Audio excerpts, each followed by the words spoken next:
The definite integral generalizes the concept of area under a curve. We leave the requirement that f of x is continuous and non-negative and define the definite integral as follows. If f of x is a function defined on an interval ab, the definite integral of f from a to b is given by integral from a to b f of x with respect to x equals limit as n goes to infinity summation I from 1 to n f of u sub I times delta of x, provided the limit exists.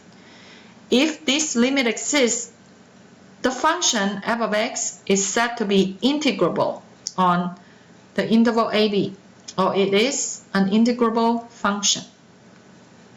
So notice the definition, okay? This definite integral, this whole thing is a limit, and what it is also is a number. So definite integral equals a number.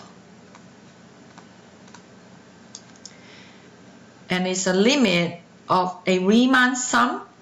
You pick your u sub I, and you pick it in a way that is very easy to calculate for the sum.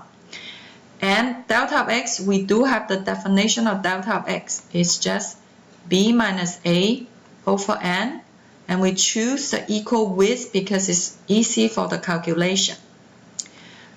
What it also means, right, because we leave the condition of f of x is non-negative, and we generalize the concept of area.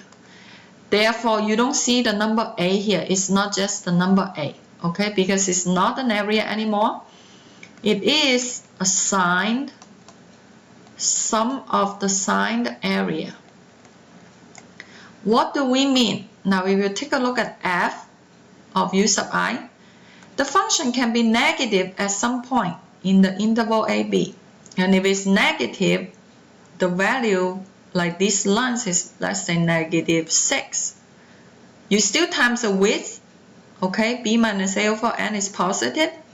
So this area of a negative part, the area, you're really subtracting a number because that number is negative. So it is a signed area because you subtract, okay, this triangle and you add the area of this little triangle because it's positive. So you won't get the actual area anymore, and we're going to learn how to calculate area in the next sections.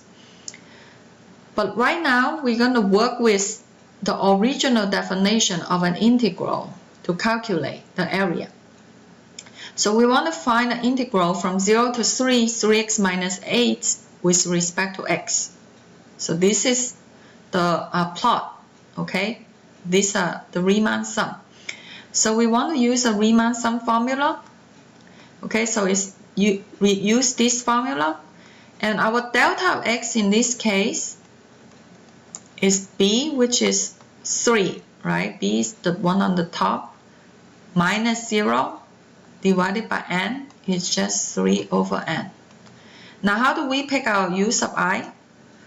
Well, we make it easy. Okay, it's just a plus I times delta of x, which is a is 0, right? I times delta of x 3 over n is just 3i over n, because it's 0 plus I times 3 over n.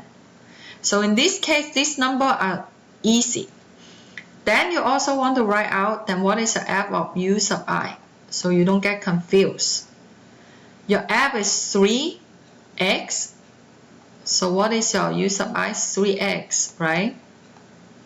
Minus 8. So that's your f of u sub I. So we plug that into this formula. So this integral will equal limit as n goes to infinity summation I from 1 to n. F is 3 times 3, 9, right? 9i over n minus 8 times 3 over n, delta of x. So that is limit as n goes to infinity, summation I from 1 to n. We distribute the 3 over n. We get 27i over n squared minus 24 over n. That equals limit as n goes to infinity. We take the limit at the end. But this summation of a difference will equal the difference of the summation. So equals summation I from 1 to n of the first part. And we can also factor out the 27 over n squared because they're not changing. The only thing changing is I that we leave behind the summation sign. Okay? And you subtract summation I from 1 to n, 24 over n, also factor out. But what's left behind? Not 0. What is left behind? You can think of it as 24 over n times 1. So what's left behind is the number 1. Because you are factoring out, so you have to think about multiplication.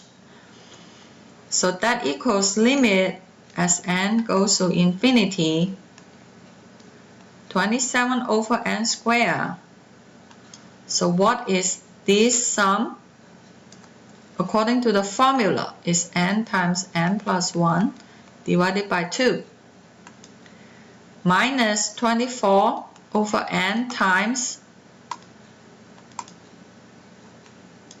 and what is this sum?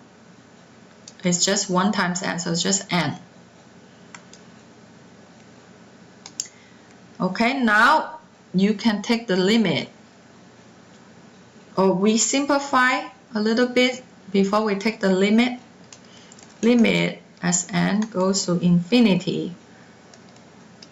You have 27n squared minus plus 27n divided by 2n squared minus 24.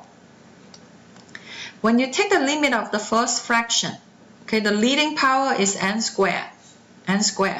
So it's 27 over 2 minus limit of a constant is just a constant.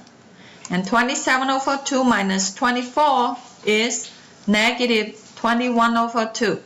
So a definite integral can equal a negative number.